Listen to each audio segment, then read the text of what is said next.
The tempest struck Raven Rock with the fury of divine wrath, driving sheets of rain against the weathered buildings that huddled along the muddy main street like frightened animals seeking shelter. Lightning carved jagged wounds across the black sky, illuminating the livery stable where shadows writhed between the stalls with malevolent life. The air crackled with electricity and the metallic taste of approaching violence, as if the storm itself were announcing the coming of blood and betrayal. Inside the hayloft, 19-year-old Elise Dubois collapsed into the sweet-smelling hay, her torn white chemise clinging to her trembling frame like a burial shroud. Dark crimson stains seeped through the fabric at her shoulder, where brutal fingers had dug deep enough to leave permanent marks, and a strip of blue ribbon torn from her own wedding dress, in her desperate flight, bound her wrist like a shackle.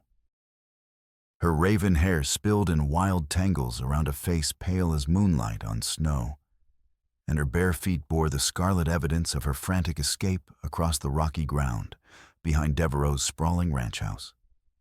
The acrid smell of fear sweat mingled with the clean scent of hay as she pressed deeper into the golden pile, her heart hammering against her ribs like a caged bird, beating itself to death against iron bars. Every creak of the old building sent fresh terror through her veins. Every whisper of wind through the gaps in the boards sounded like the breathing of predators closing in for the kill. Below in the stable, a figure emerged from the shadows, with the fluid grace of smoke given human form. Swift Elk moved with the silent precision of his Cheyenne ancestors, his rain-soaked buckskin fringes dripping steadily onto the straw-covered floor. Water beaded on the copper planes of his weathered face, highlighting scars that spoke of battles fought and survived. A single eagle feather, braided with sinew into his black hair, marked him as a warrior who had counted coup in battle and lived to carry the honor. Around his neck, hidden beneath his shirt, hung a small medicine bag containing a lock of hair, darker than his own, a memento of the brother he had failed to save 5 years ago at Windmill Flats. The weight of it pressed against his chest like a stone, a constant reminder of debts that blood alone could repay. But tonight, something had changed. Tonight, the burden felt different, as if the spirits themselves were shifting the balance of his obligations. The pounding of boots on the boardwalk outside grew thunderous, accompanied by harsh voices that cut through the wind like broken glass dragged across a bare skin.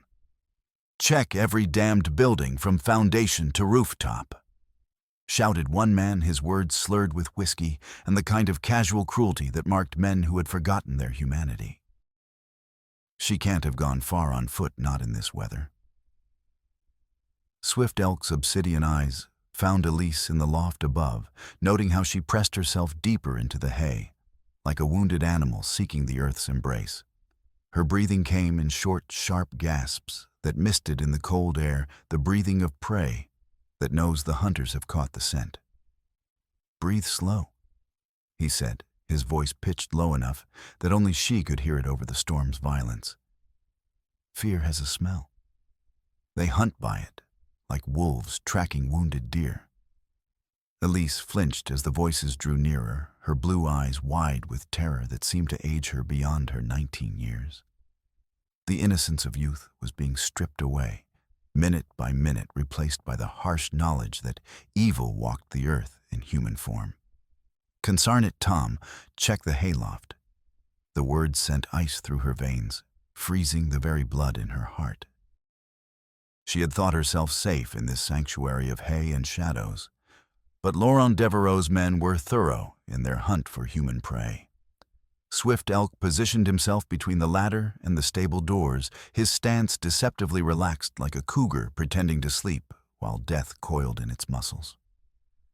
The familiar weight of grief pressed against his chest, where his brother's hair lay hidden. But tonight, another weight was growing beside it. The need to protect this frightened young woman was becoming stronger than his thirst for vengeance, though he had not yet recognized the shift. "No man will touch you here." He said the words, carrying the weight of a blood oath sworn before the spirits of his ancestors. In that moment, he meant it with every fiber of his being, though he could not yet understand why this stranger's safety had become more important than his own life.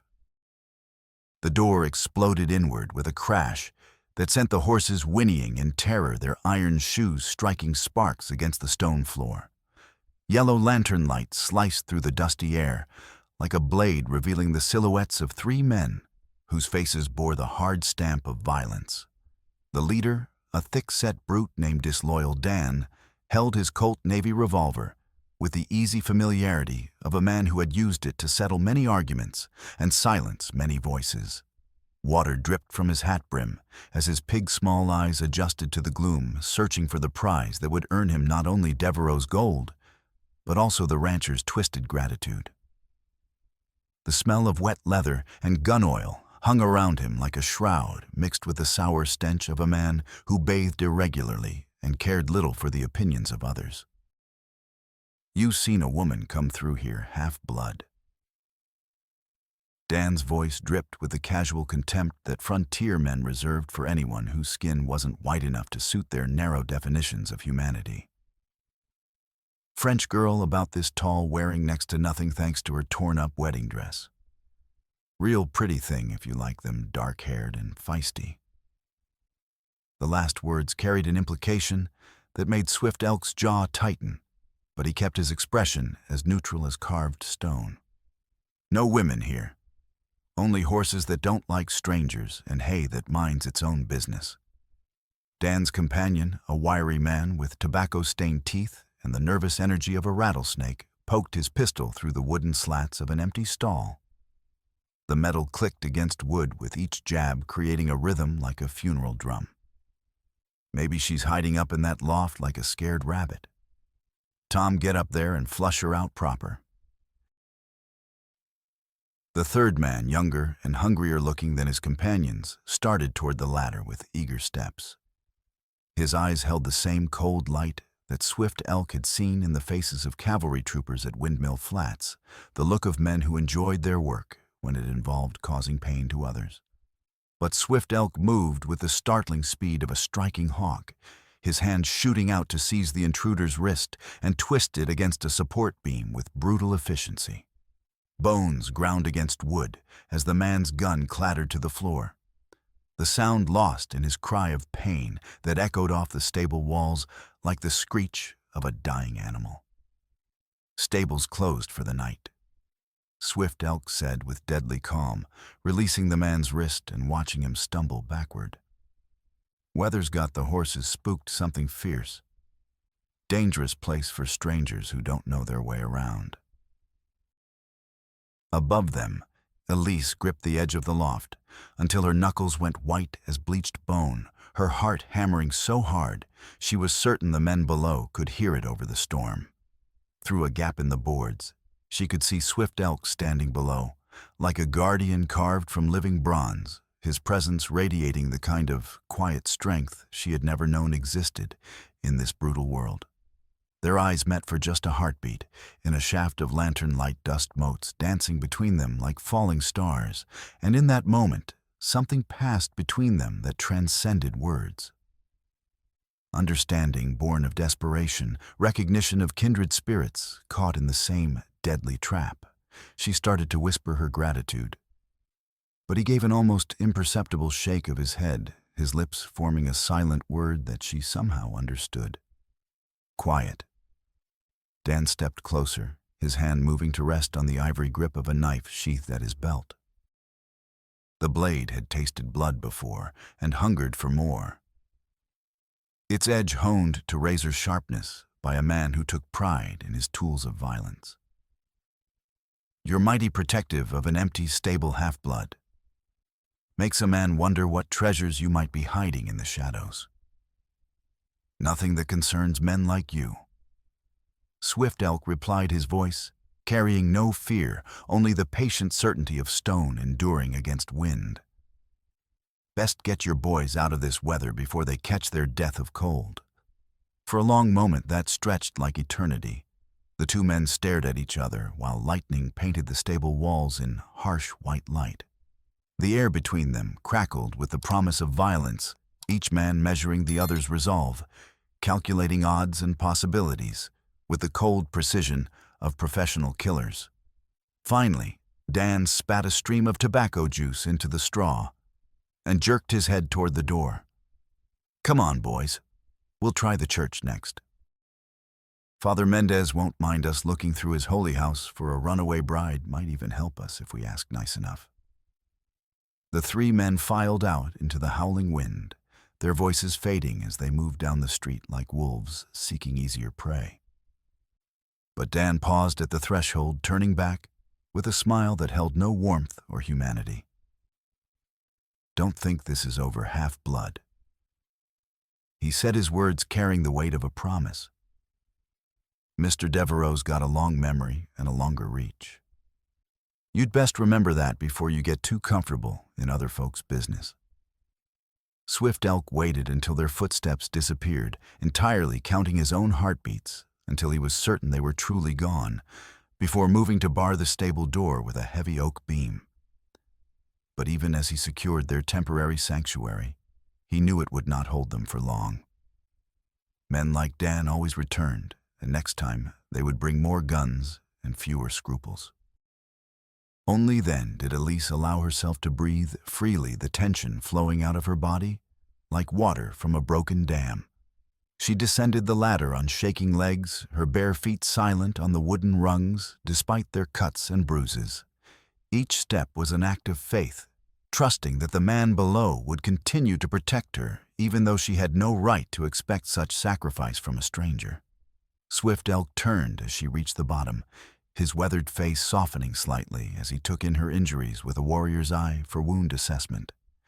In the lamplight, he could see that she was even younger than he had first thought, barely out of childhood, really, and far too innocent for the harsh realities of frontier life. "They marked you," he said, noting the blood on her shoulder and the makeshift bandage around her wrist. His voice held the gentle concern of a man who understood pain intimately, who had learned to read suffering in the way other men read weather signs. Not as deeply as they intended," Elise replied, pulling the torn edges of her chemise together with trembling fingers. Her French accent gave her words a musical quality that seemed at odds with the violence that had driven her here, like hearing a lullaby sung in a battlefield. "I am Elise Dubois. I do not know why you chose to help me, but—" "Swift Elk," he said, simply, the name falling between them like a bridge across troubled water. "And you needed help. In my understanding, that is reason enough." He moved to one of the stalls and returned with a horse blanket, offering it to her with the careful respect of a man who understood that kindness could be its own form of medicine. The blanket was rough, but clean, smelling of horses and hay, honest smells that spoke of life rather than the corruption she had fled. As she wrapped it around her shoulders, their fingers brushed briefly a contact that sent unexpected warmth through her cold, numbed body. But he stepped back immediately, maintaining the proper distance that respect demanded. There was something in his eyes, though, a flicker of recognition, as if he saw something in her that reminded him of someone precious. "Those men serve Laurent Devereaux," Elise said, her voice gaining strength with each word. The name itself seemed to poison the air around them, carrying with it implications of power corrupted and innocence destroyed. "He claims legal ownership of me through some contract, but I never agreed to marry him. Never agreed to any of this madness." Swift Elk's expression grew grim as winter clouds gathering on a clear horizon. He knew Devereaux by reputation, a man who took what he wanted and let lawyers sort out the moral consequences later. The kind of man who viewed other human beings as livestock, to be bought, sold, and branded according to his whims. But there was something else about Devereaux that made Swift Elk's blood run cold, though he had never spoken of it to anyone. The rancher's obsession with collecting beautiful things was well known throughout the territory. But few people knew about the shrine he kept in his ranch house. A room dedicated to his dead wife's memory, filled with her clothes, her jewelry, her portrait painted just months before consumption took her life. Marie Devereaux had been a stunning woman, with raven hair and pale skin features that bore a striking resemblance to the frightened young woman now standing before him. The resemblance was too close to be coincidence, and it explained why Devereaux's pursuit would be so relentless, so deeply personal. Contract or not, no man owns another. Swift Elk said, his voice carrying the hard-earned wisdom of a people who had learned that lesson at the point of cavalry sabers. My people discovered that truth written in blood and tears across this entire continent. He moved to a water trough and dipped a clean cloth from his medicine pouch, offering it to her with hands that had learned gentleness through necessity rather than nature. Wash the blood away. Won't heal proper if corruption sets in? As Elise cleaned her wounds, wincing at the sting of cold water against torn skin, Swift Elk studied the tempest beyond, through a gap in the stable wall. His years as a guide and interpreter for the prairie freight companies had taught him to read weather and men with equal skill, and both were dangerous when stirred to violence by forces beyond their control.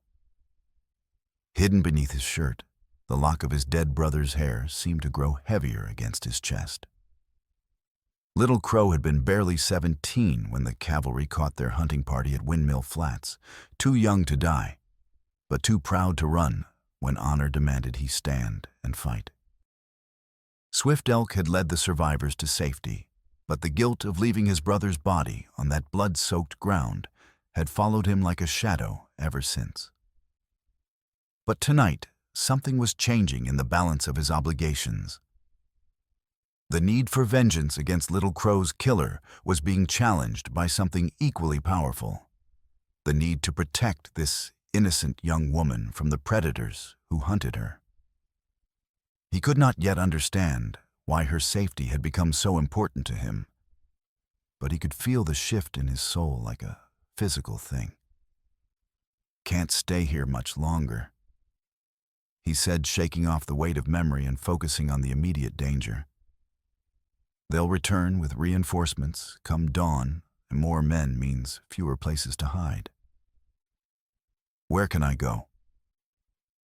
The question held more desperation than she wanted to reveal the words, carrying the bitter taste of a woman with nowhere left to run. I have no money, no family in this godforsaken territory. Devereaux has bought the law like men buy cattle.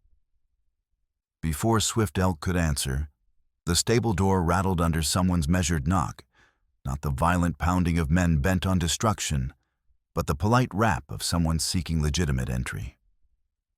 They both froze like deer scenting wolves. But then a familiar voice called out through the wind-driven rain. "Swift Elk, it's Charles. Let me in before I drown out here like a fish out of water."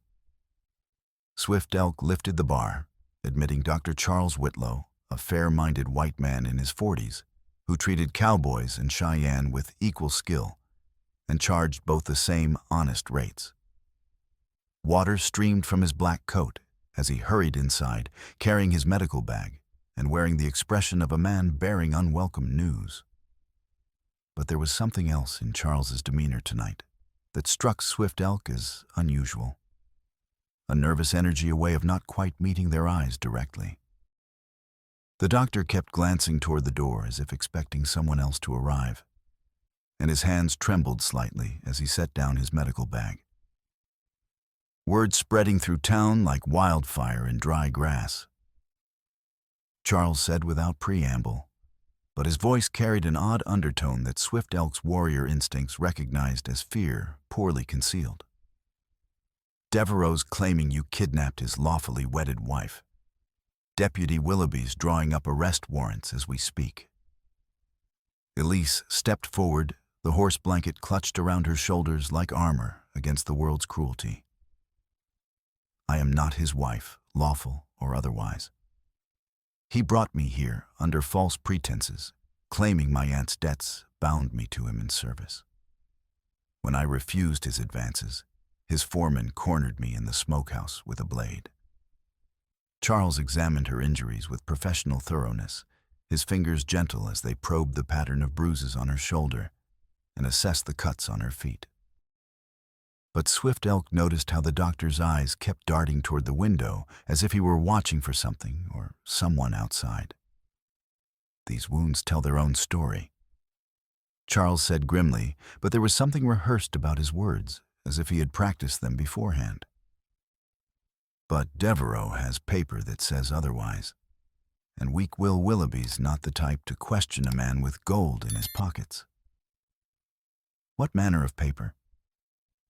Swift Elk asked, his warrior's instincts prickling with an unease he couldn't quite identify. Indenture contract with a marriage clause, Charles replied, cleaning Elise's shoulder wound with alcohol that made her hiss through clenched teeth. Claims her guardian in New Orleans sold her debts to Devereaux along with proxy consent for marriage. Gives him legal claim to her person and her property. The doctor's hands were steady as he worked, but Swift Elk caught something in his manner that didn't quite ring true. A carefulness that seemed less about medical precision and more about maintaining an act. It was subtle, almost undetectable, but Swift Elk had learned to trust his instincts about such things. Elise's face went pale as fresh snow. My guardian sold me into bondage like a slave on the auction block. Debt servitude. Charles corrected gently, but his eyes were cold as winter. Legal in the territories, unfortunately. But these wounds suggest the contract might not be worth the paper it's written on. Self-defense is still a right, even for indentured servants. He finished bandaging her shoulder and handed her a small bottle of laudanum, but Swift Elk noticed how the doctor's gaze lingered on Elise's face, not with medical concern, but with the calculating look of a man appraising valuable property.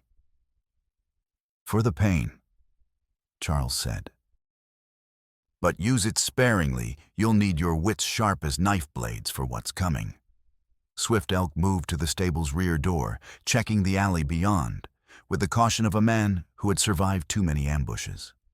The rain was lessening slightly, but the wind still howled like lost souls seeking redemption. How long before they organize another search? Papers will be ready by dawn, Charles said. And again, Swift Elk noticed something odd, and the doctor's voice was too controlled, too prepared, as if he were reciting lines from a script. Maybe an hour after that before they mount a proper manhunt. Devereaux's not one to dirty his own hands, if he can help it. As if summoned by Charles's words, the sound of multiple horses splashing through the muddy street reached their ears. But these were not the scattered hoofbeats of a search party.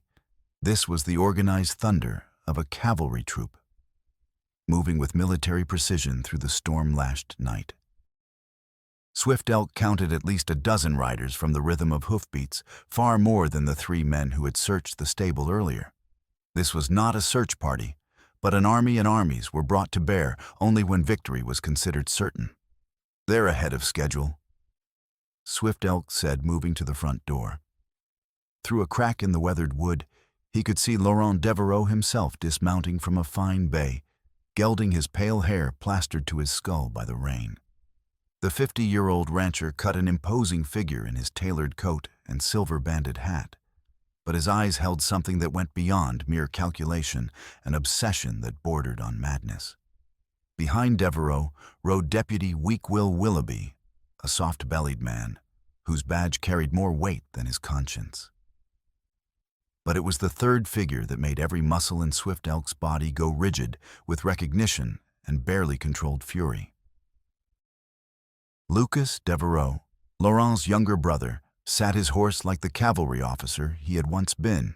Even after 5 years, Swift Elk would know that scarred face anywhere, in the face that had haunted his nightmares since Windmill Flats, the face of the man who had smiled while cutting down unarmed boys, barely old enough to call themselves warriors. The sight of his brother's killer sent a wave of hot rage through Swift Elk's veins. But underneath the fury was something else, a cold calculation, that had been 5 years in the making. The moment of reckoning he had dreamed of was finally at hand, but it was coming at the worst possible time when Elise's life hung in the balance. "This is it," Laurent Devereaux announced, his cultured voice carrying clearly through the wind. But there was something in his tone that went beyond mere business, a personal hunger that made his words sound like a lover's plea rather than a law officer's command. "She's in there with that half-blood guide. We'll have them both out in minutes, and then Marie can come home where she belongs." The name hit Swift Elk like a physical blow. Marie Laurent's dead wife, the woman whose portrait dominated the rancher's private shrine. In his obsession, Devereaux had convinced himself that Elise was some kind of reincarnation or replacement for his lost love, which explained the manic gleam in his eyes and the personal nature of his pursuit. Elise pressed close to Swift Elk, her hand finding his arm and feeling the iron tension in his muscles. Through the buckskin, she could sense the coiled violence in him, the careful control of a man balancing on the edge of an abyss between duty and vengeance. "I will not go back," she whispered, her voice carrying the fierce desperation of a cornered animal. "I would rather die first than let them drag me back to that hell." "Won't come to that?" Swift Elk replied, but his voice sounded distant, hollow, the voice of a man whose past had just come calling to collect old debts. His hand moved to the grip of his carbine, and she could see the warrior emerging from beneath the careful facade of civilization. Charles gathered his medical supplies with what seemed like practiced efficiency. But Swift Elk's heightened senses caught something wrong in the doctor's movements. They were too smooth, too rehearsed, like an actor who had played this scene many times before.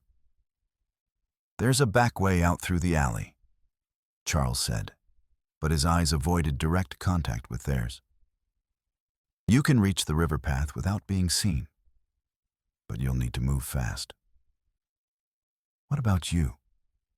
Elise asked, genuine concern in her voice, despite her fear. "I'll stall them. Buy you precious time to get clear." Charles's smile looked like courage to someone who didn't know better, but Swift Elk caught something else underneath: satisfaction, perhaps, or anticipation, carefully hidden behind a mask of noble sacrifice. Laurent Devereaux's voice rose in command, outside carrying the authority of a man who had never been denied anything he truly wanted. "Deputy Willoughby, I want that door opened immediately. We have full legal authority here." "Maybe we should knock first, Laurent," came Weak Will's nervous reply. "Show proper respect for the law and all that." "The law is what I say it is when I'm holding the proper papers." Devereaux snapped with the arrogance of a man who had bought and paid for justice. "Open that door, or I'll have Lucas do it with an axe." At the mention of his brother's killer, Swift Elk's control finally began to crack. 5 years of careful restraint, of playing the civilized guide, while his brother's murderer walked free, started to crumble like a dam giving way to floodwaters. But before he could act on his rage, the front entrance exploded inward. Devereaux's men poured through like a human avalanche, guns drawn and ready for the kind of violence that left widows and orphans in its wake. Disloyal Dan led the charge, his revolver trained on Swift Elk's chest, with the steady aim of a professional killer who took pride in his work. "Nobody move a damned muscle," Dan shouted, his voice echoing off the stable walls like thunder. "We got legal papers and the will to use them." Laurent Devereaux stepped through the doorway like a king entering his throne room. But his pale eyes were fixed only on Elise. When he saw her hair-disheveled face pale with fear, wrapped in a rough horse blanket, his expression transformed into something that was part recognition, part obsession, and part madness. "Marie." He whispered the word, carrying 5 years of grief and longing. "My dear Marie, you've come back to me at last." But it was the man who followed him that made Swift Elk's world narrow to a single point of deadly focus. Lucas Devereaux had aged in the 5 years since Windmill Flats. His hair had gone gray at the temples, and new scars decorated his weathered face.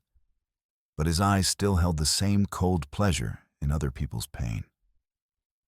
Those eyes swept the stable until they found Swift Elk, and recognition flickered in their depths like lightning in storm clouds.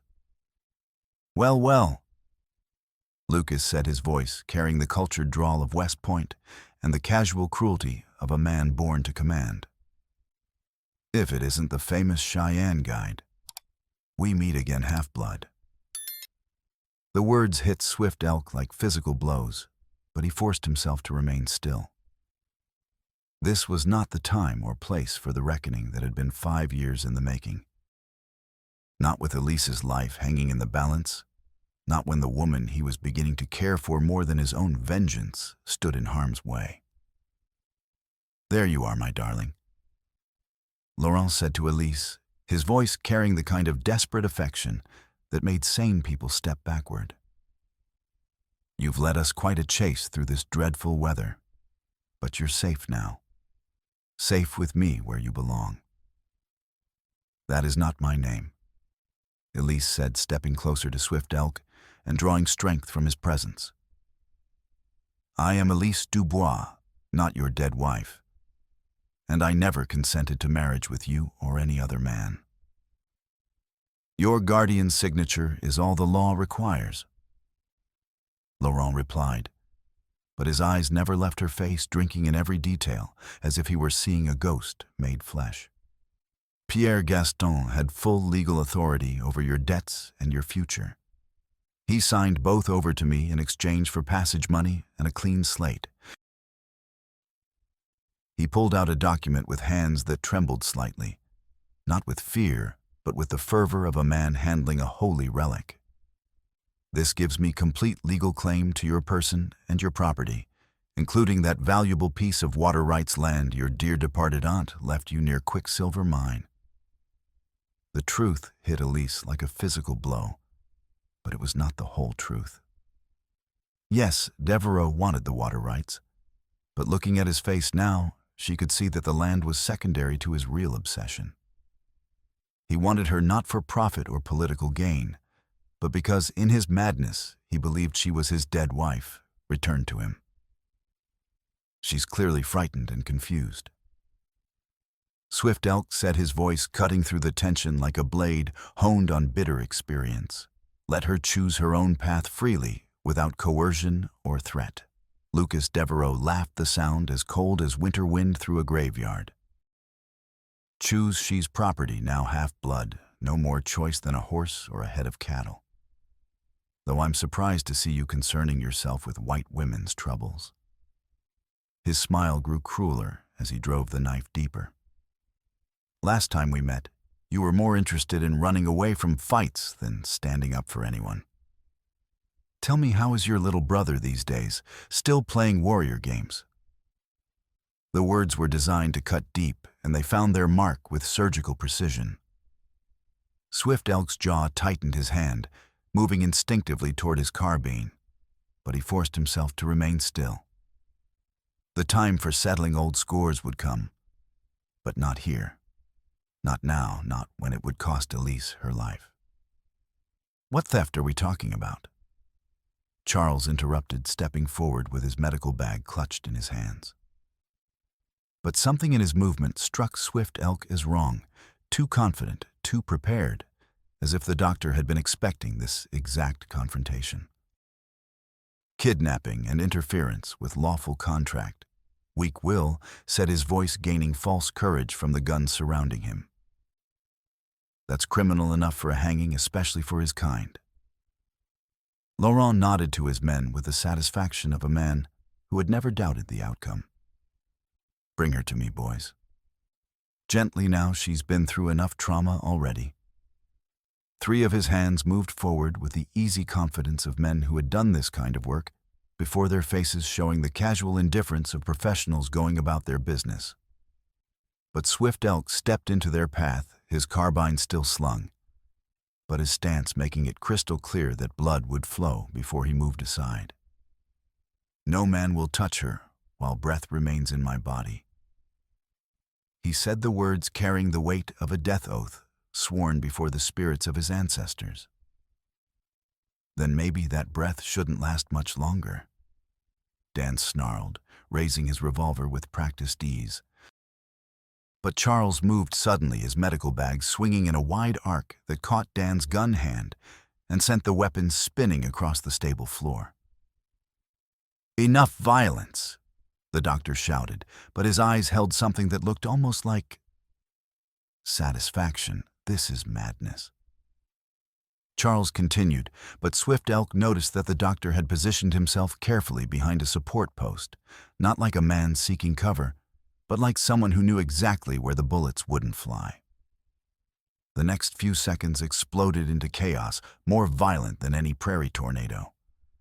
Swift Elk dove left as another gun roared, the bullet splintering wood where his head had been. He rolled behind a feed barrier as more shots rang out, sending the horses into wild panic that filled the air with iron-shod hooves and screaming terror. Stall gates slammed open as terrified animals bolted for whatever freedom they could find, their flight adding to the confusion as men cursed and stumbled in the dim light. The smell of gunpowder mixed with the acrid stench of fear sweat, and the copper taste of blood beginning to flow.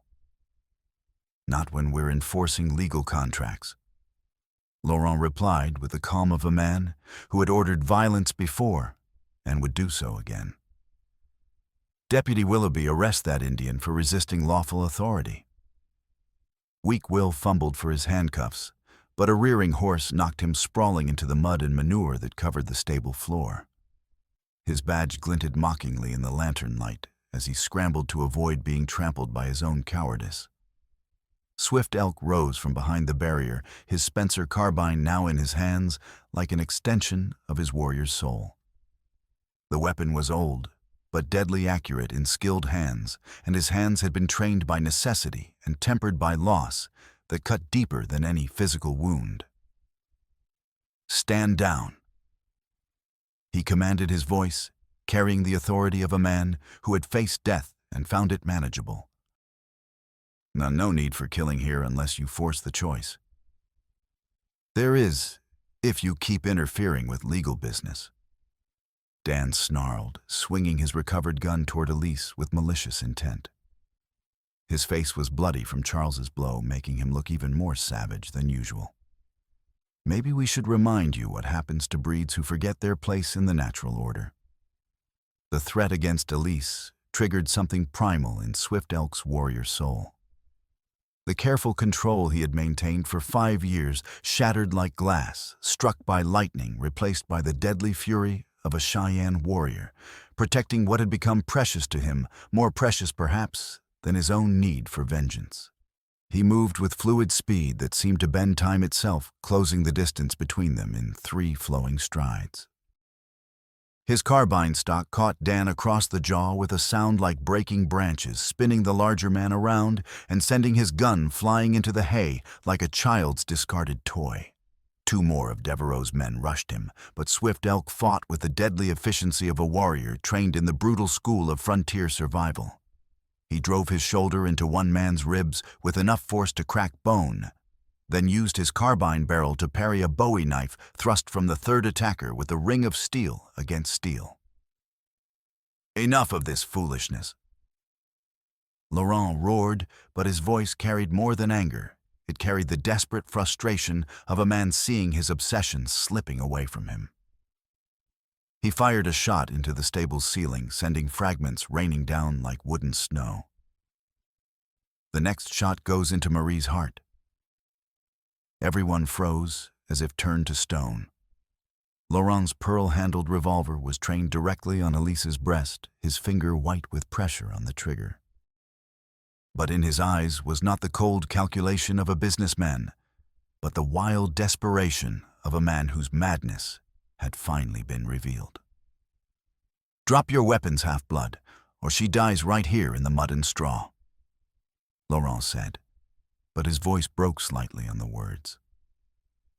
"I won't lose her again. I won't let you take Marie away from me again." Swift Elk's eyes met Elise's across the chaos of the stable, and in that moment, something passed between them that was deeper than words, understanding born of shared desperation and tempered by the kind of trust that only comes from facing death together. He could see in her eyes that she understood what had to happen next. She gave him the slightest nod, her blue eyes bright with fierce courage that had grown from desperate necessity, then suddenly threw herself backward into the hay pile behind her. "Now!" she shouted. Swift Elk grabbed her hand as she fell, using her momentum to pull them both toward the stable's rear wall, where 15-year-old Jasper had just kicked open a loose board from outside. The brave boy had been listening from the alley, waiting for his moment to help the only man who had ever treated him with kindness and respect. They tumbled through the gap into the alley as guns roared behind them, bullets splintering wood and scattering hay like golden snow in a deadly blizzard. The acrid smell of gunpowder followed them into the rain-lashed darkness, along with Laurent's anguished cry of, "Marie, go, go!" Jasper yelled, slamming the board back into place and throwing his thin body against it as heavy shoulders struck the other side. The boy was small, but determined, his loyalty to Swift Elk absolute and unquestioning. They landed hard in the muddy alley rain, immediately soaking through their clothes with the cold shock of reality. Elise gasped as pain shot through her injured shoulder, but Swift Elk hauled her to her feet without pause, his hand strong and sure in hers. "Can you run?" he asked, his dark eyes searching her face for signs of weakness or failing courage. "I can run," she replied, surprised by the steel in her own voice. Fear was being transformed into something harder, more determined, the kind of courage born from having nothing left to lose and everything worth fighting for. They sprinted through the alley as shouts erupted behind them, like the baying of hunting hounds. The board Jasper had replaced splintered under the impact of shoulders and gun butts, but the brave boy had bought them precious seconds that might mean the difference between freedom and a shallow grave. But as they reached the mouth of the alley, disaster struck with the sudden violence that marked all frontier encounters with death. A rifle shot cracked from a rooftop across the street, and Swift Elk stumbled as the bullet creased his thigh, painting his buckskin leggings with dark blood. "Keep moving," he gasped, though she could see the pain in his eyes. "Don't stop for anything." They reached the river path and plunged into the sheltering darkness beneath the cottonwoods. But their troubles were far from over. Raven Fork ran high and murderous, swollen by the storm, into a torrent of brown water that churned with debris from upstream. Entire trees swept past in the current, their branches reaching toward the surface like the arms of drowning men. The crossing was a nightmare of cold water and desperate determination. Halfway across, where the current grew strongest and most treacherous, the log that struck Swift Elk's already wounded leg sent him under the dark water. Only Elise's desperate grip on his shirt saved him from being swept away to his death. They reached the far bank, more dead than alive, collapsing in the mud, while the storm raged around them with undiminished fury. But there was no time to rest already. They could hear pursuit forming on the other side of the river. Men and dogs being organized for a hunt that would not end until their quarry was run to ground. "We need higher ground," Swift Elk said through gritted teeth, using a willow branch to help himself stand. Badlands. Harder to track, easier to defend. The journey that followed was a testament to human endurance and the will to survive. They climbed through rocky terrain that tore at their clothes and skin, following game trails that led ever higher into the broken country, where ancient floods had carved fantastic shapes from red stone. Dawn found them huddled in a shallow cave beneath an overhanging ledge, exhausted and wounded, but still alive. From their vantage point, they could see the dust clouds of their pursuers spreading out across the prairie below, like fingers of death reaching toward them. "Someone's coming," Elise said, pointing to riders approaching from the north. But these are different. They're not searching, just traveling. Swift Elk studied the approaching horses with eyes that had learned to read such signs with deadly accuracy. 3 riders, moving fast but steady. I know that lead horse. As the riders drew closer, his tension eased slightly. Broken Knife, my cousin. Broken Knife was a young Cheyenne man of 25, lean and tough as rawhide cured in the prairie sun. A chipped front tooth from a childhood fall gave him a slightly lopsided grin, but his eyes missed nothing that moved across the landscape he called home. He dismounted near their cave with the fluid grace of a man born to the saddle, leading 2 spare ponies and carrying supplies that would mean the difference between life and death in the days to come. "Heard there was trouble in town," he said in accented English, his eyes taking in Swift Elk's bloodied leg and Elise's torn clothing with a quick assessment of a warrior. "Brought horses and provisions, but the news is not good." He gestured toward the dust clouds below. "Devereaux's hired more men, 20 at least, maybe more. Word is he's offering gold to anyone who brings you back, and twice that for anyone who brings her back alive." "Alive?" Elise asked, though she suspected she already knew the answer. "He wants you breathing." Broken Knife confirmed grimly. Whatever his reasons, death is not part of his plan. At least not yet. They mounted the spare ponies and rode deeper into the Badlands, following paths that only someone raised in this country could find. The sun climbed higher, turning the red stone into furnaces that radiated heat like the mouth of hell itself. But they pressed on because stopping meant death. By midday, they had reached a place called Devil's Kitchen, a maze of narrow canyons and hidden passages that had sheltered outlaws and renegades for decades. Here, finally, they could rest and treat their wounds properly. Swift Elk's leg was worse than he had admitted. The bullet had torn through muscle and nicked bone, and infection was already beginning to set in. His skin was hot to the touch, and his eyes held the glassy brightness of fever beginning to take hold. "You need proper medical attention," Elise said, helping him settle against a rock wall in the shade of an overhang. "This wound could kill you if it festers." "Not much choice about that right now," he replied, but his voice was weaker than it had been.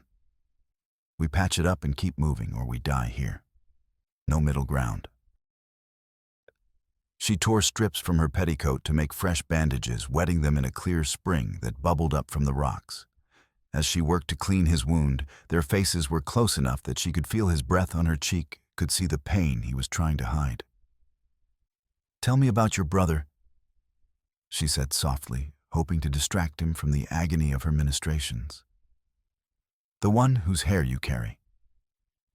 Swift Elk's eyes grew distant, focusing on memories that were both precious and painful.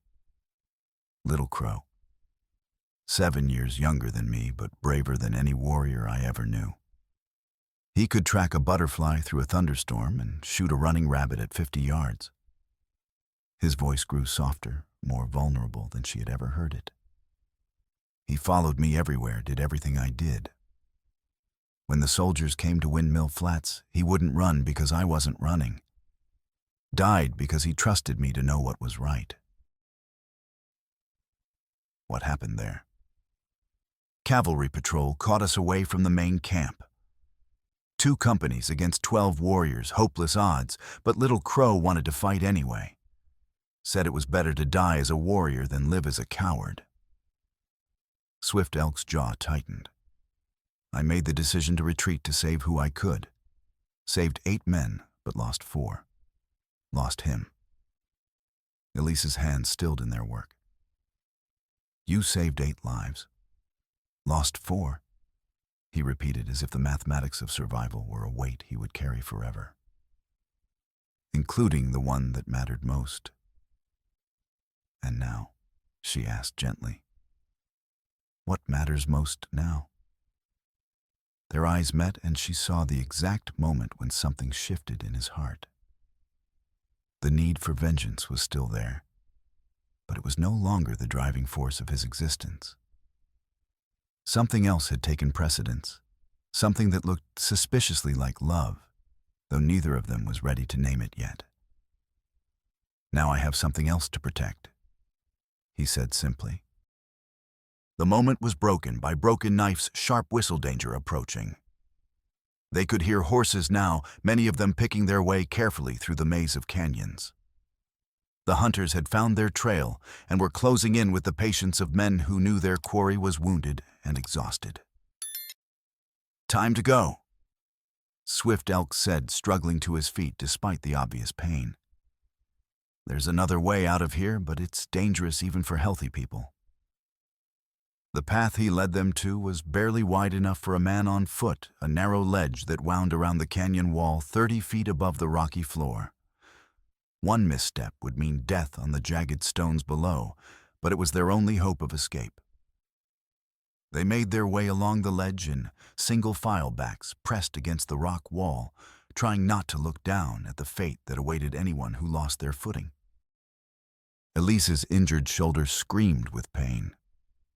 But she gritted her teeth and kept moving because the alternative was capture and whatever madness Laurent Devereaux had planned for her. Halfway across, disaster struck again.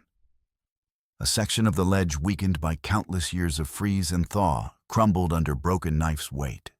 He lunged forward desperately, catching the edge of solid rock with his fingertips as stone fragments tumbled into the canyon below. Swift Elk reached him first, grabbing his cousin's wrists and straining to pull him up onto the ledge.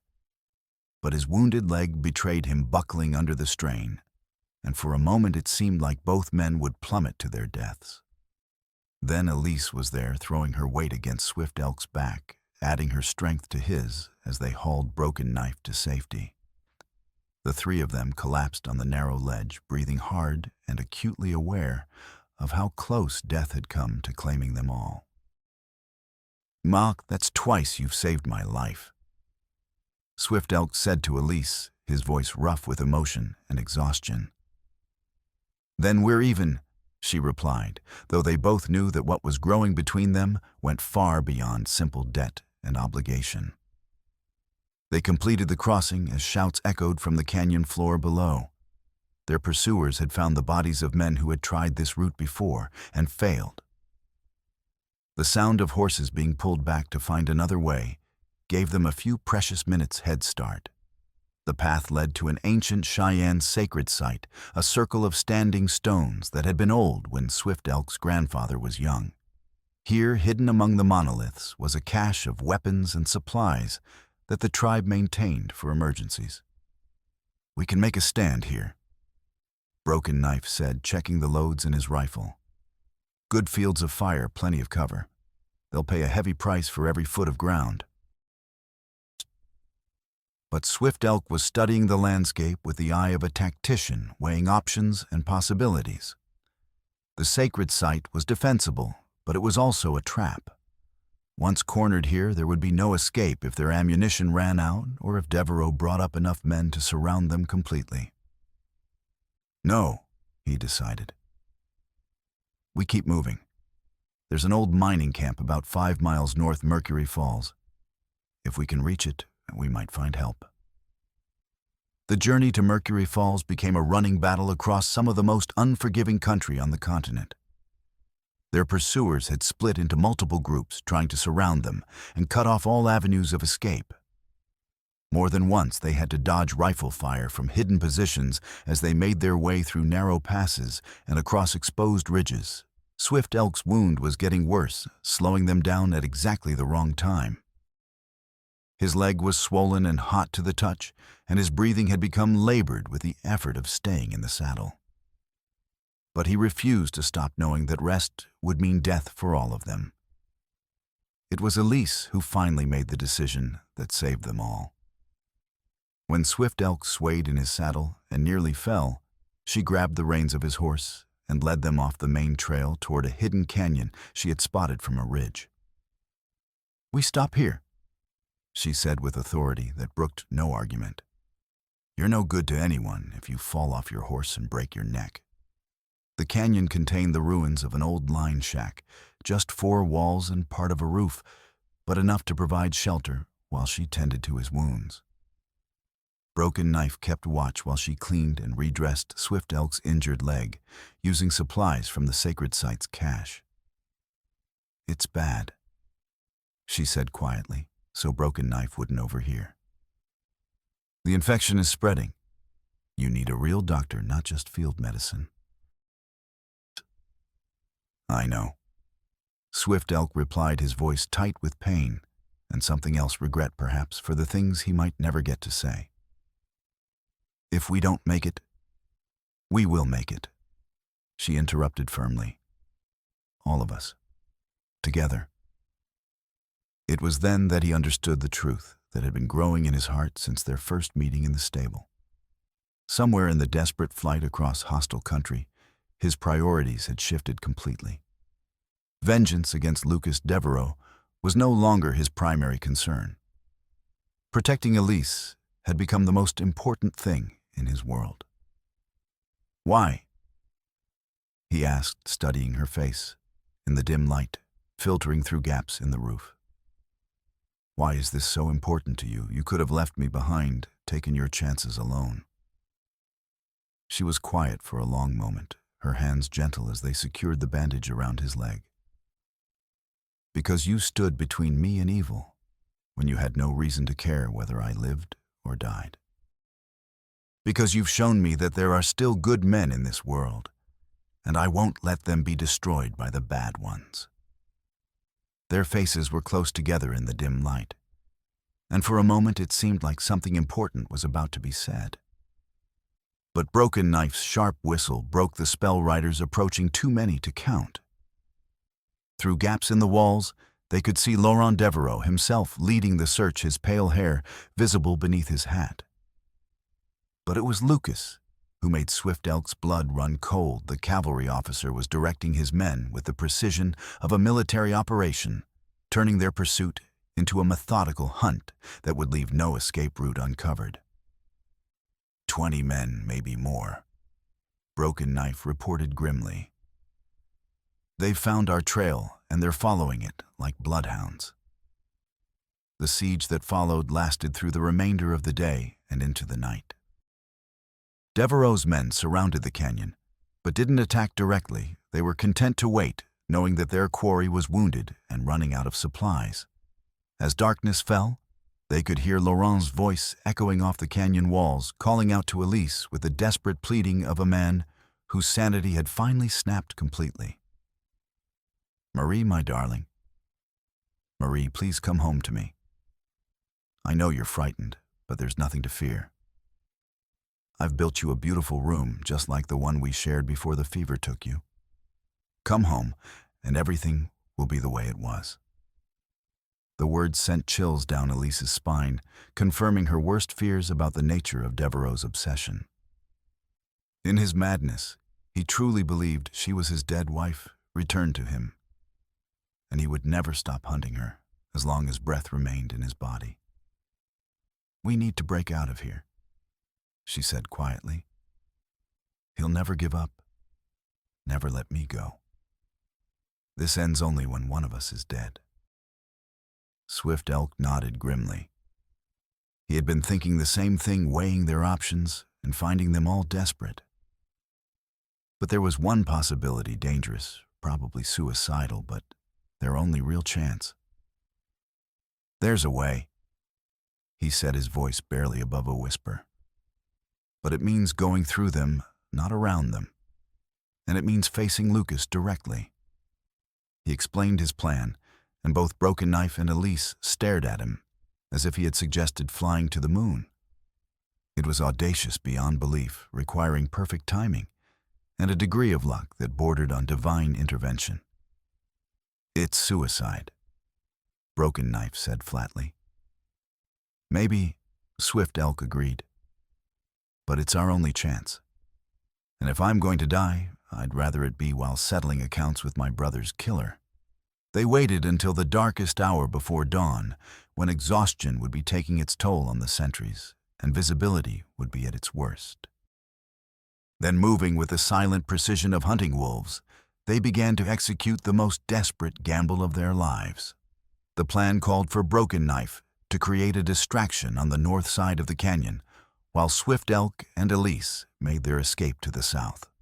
But Swift Elk had a different agenda. He intended to circle around and confront Lucas Devereaux, directly settling the debt that had haunted him for 5 years. It was Elise who realized what he truly intended to do. And it was Elise who made the decision that changed everything. "If you go after him, you die," she said quietly, her hand on his arm. "And if you die, I die too. Laurent will never let me live as myself in his madness. He'll keep me prisoner forever, trying to turn me into his dead wife." The weight of her words hit him like a physical blow. She was right. His death would doom her to a fate worse than death itself. The choice was stark and simple: vengeance or protection, the past or the future. Little Crow's ghost or Elise's life. For a long moment that felt like eternity, Swift Elk wrestled with a decision that would define the rest of his existence. The medicine bag against his chest seemed to burn with the weight of his brother's memory, demanding that blood debts be paid in blood. But when he looked at Elise, at her courage, her determination, her willingness to trust him with her life, the choice became clear. Some debts were more important than others, and some obligations transcended even the bonds of blood and brotherhood. "Together," he said simply, and she understood that he had chosen her over his ghosts. The breakout began at Broken Knife's signal, a perfect imitation of a screech owl that cut through the pre-dawn darkness. Immediately, gunfire erupted from the north side of the canyon as the young warrior began his desperate diversion. Swift Elk and Elise moved like shadows through the rocks on the south side, using every scrap of cover to avoid the searching beams of lanterns. But their wounded condition slowed them down, and they were barely halfway to the canyon mouth when shouts indicated that their escape had been discovered. There by the boulder, Lucas Devereaux's voice cut through the night like a blade. "Don't let them reach the horses." Rifle fire erupted around them, bullets spanging off rock and whining through the air like angry hornets. They dove for cover behind a fallen tree trunk, but they were pinned down with no way to advance or retreat. It was then that salvation arrived from an unexpected source. Dr. Charles Whitlow came riding hard into the canyon, not as an enemy, but as an ally whose deception had finally been revealed for what it truly was. "Federal marshals," he shouted as he rode. "This is a federal investigation. Stand down immediately." Behind him came Marshal Coleman and 6 deputies, their badges glinting in the lantern light as they surrounded the canyon with the authority of federal law. The siege was broken, but the confrontation was far from over. Laurent Devereaux's obsession had driven him beyond caring about legal niceties. Drawing his pearl-handled revolver, he aimed it directly at Elise's head, with the desperate fury of a man whose madness had finally consumed him completely. "She's mine," he screamed. "Marie belongs to me. I won't let you take her away again." It was Lucas who acted first, stepping between his brother's gun and his target with the calm precision of a professional soldier. "Stand down, Laurent. This has gone far enough." "Get out of my way," Laurent snarled, but his hand was shaking and his aim was wavering. "I won't lose her again." "She's not Marie," Lucas said quietly. "Marie is dead, brother. Has been for 5 years. This girl is just someone who looks like her." The words seemed to hit Laurent like physical blows, cracking the delusion that had driven him to the edge of madness and beyond. For a moment, his gun wavered, and sanity flickered in his eyes like candlelight in wind. But the moment passed, and the madness returned stronger than before. "Lies," he screamed. "All lies She came back to me, and I won't let anyone take her away." He swung the gun toward Lucas, intent on removing any obstacle to his obsession. But Swift Elk was already moving, his warrior's instincts finally released from the bonds of restraint and calculation.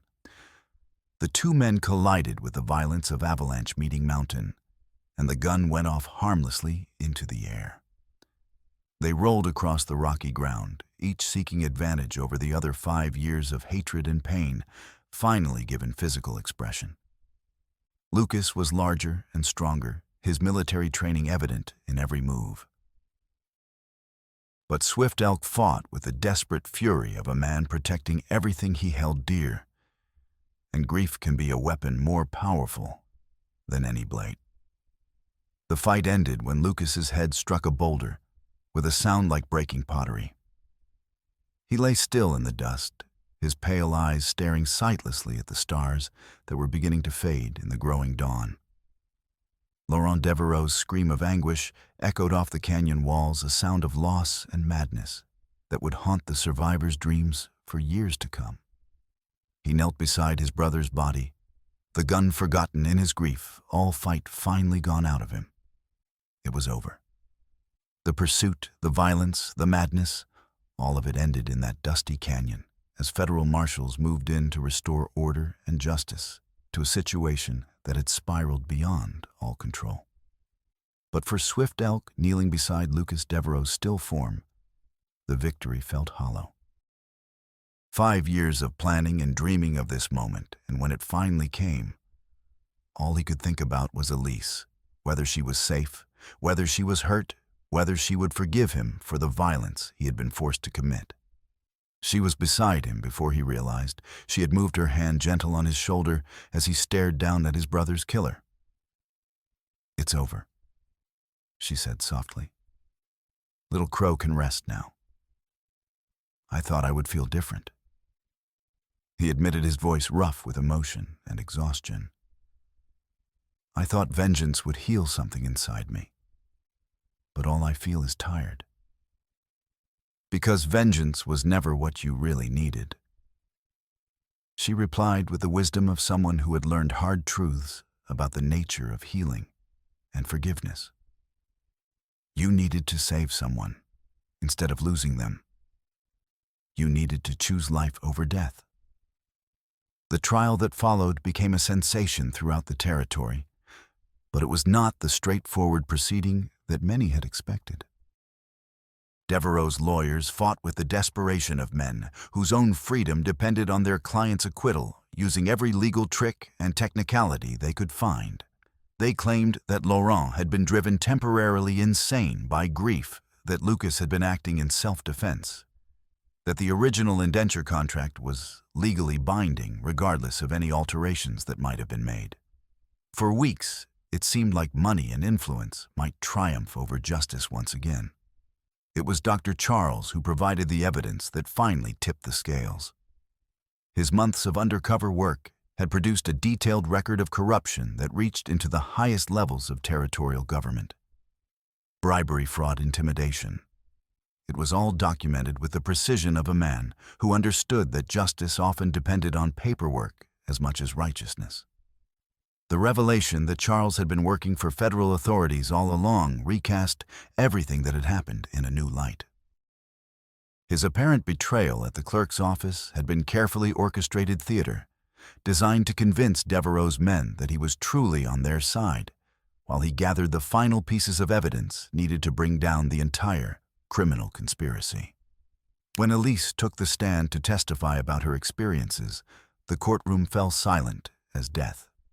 She spoke quietly but clearly about the deception that had brought her west, the contract that had made her a slave in all but name, and the obsession that had nearly cost her life and sanity.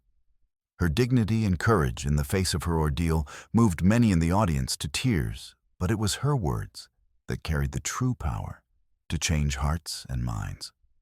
"I came to this country seeking the freedom that America promises to all who reach her shores," she said in conclusion, her French accent lending music to words of iron strength. "Instead, I found men who would make me property to be bought and sold.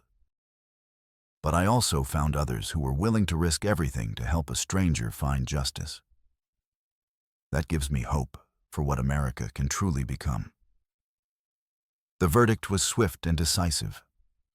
Laurent Devereaux was found guilty on multiple charges of fraud, kidnapping, and conspiracy, sentenced to 20 years in the territorial prison. The judge made it clear that money and madness were no excuse for the crimes that had been committed.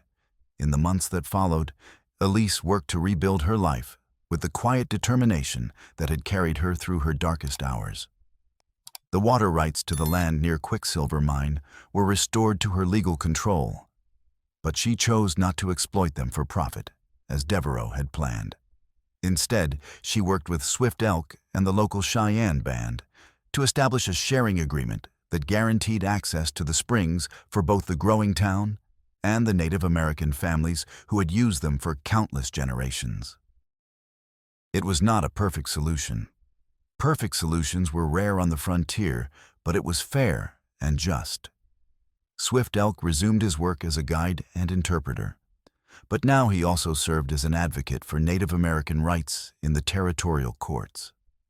His courage during the fight against the Devereaux brothers had earned him respect among both white settlers and his own people, helping to heal some of the wounds left by centuries of mistrust and violence. The guilt he had carried since Windmill Flats began to ease as well. Little Crow's death had not been in vain if it helped teach his brother the difference between vengeance and justice, between living in the past and building a future. The medicine bag around his neck no longer felt like a weight of guilt, but a reminder of love and loss transformed into purpose. As for Elise and Swift Elk, their relationship continued to deepen through the shared work of building a better future for their diverse community. It was not the passionate romance of popular novels, but something more enduring, a partnership built on mutual respect, shared values, and the unbreakable bond forged through facing death together. They were married in a ceremony that reflected both their cultures and their commitment to building bridges between different worlds. Judge Morrison performed the legal ceremony, while the Cheyenne elder blessed their union according to traditional customs that had guided the people for countless generations. The wedding feast brought together people who had never shared a meal before. White settlers and Cheyenne families, former enemies, finding common ground in their shared humanity and their mutual desire for peace and prosperity. A year later, as autumn painted the prairie in shades of gold and red that rivaled any artist's palette, Elise and Swift Elk stood together on the hill overlooking the springs that had been the center of so much conflict. The water ran clear and strong, feeding the cottonwoods that provided shade and shelter for all who sought it. Children played in the shallow pools at the spring's edge, some white, some Cheyenne, some of mixed heritage like the family Elise and Swift Elk were building together. Their laughter echoed across the water like music from a better world, one where the color of a person's skin mattered less than the content of their character. "No regrets?" Swift Elk asked, his arm around his wife's shoulders as she rested one hand on the growing curve of her belly, where their first child stirred with new life. Elise smiled, her blue eyes bright with the contentment that comes from purpose fulfilled and love freely given. "How can I regret a path that led me to you, to this life we are building together?" In the distance, a train whistle echoed across the prairie, carrying new immigrants west toward whatever destiny awaited them in this harsh but beautiful land. Some would find heartbreak and failure. Others would discover opportunity and freedom beyond their wildest dreams.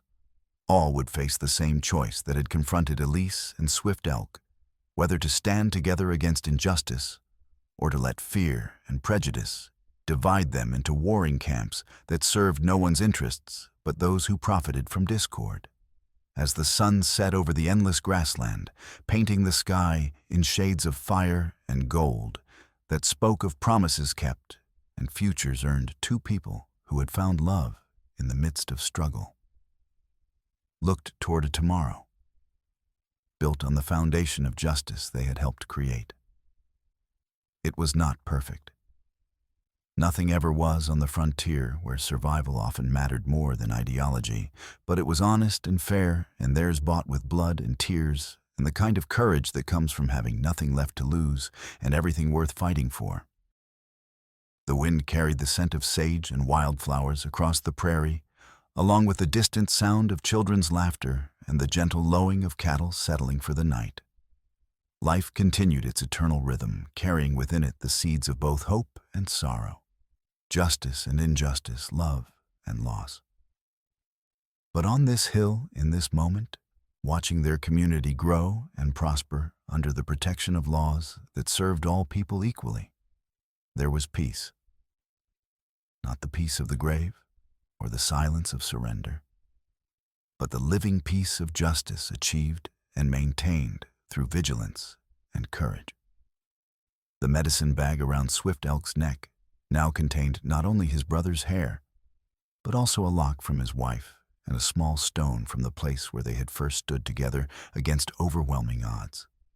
It had become a talisman, not of loss, but of love, not of grief, but of hope for the future they were building together. Tomorrow would bring new challenges, new struggles, new opportunities to choose between what was easy and what was right. But tonight, in their shared love and mutual respect, two people who had found each other against impossible odds rested in the knowledge that some battles could be won, some wrongs could be righted, and some loves could endure to even the harshest tests that life could devise.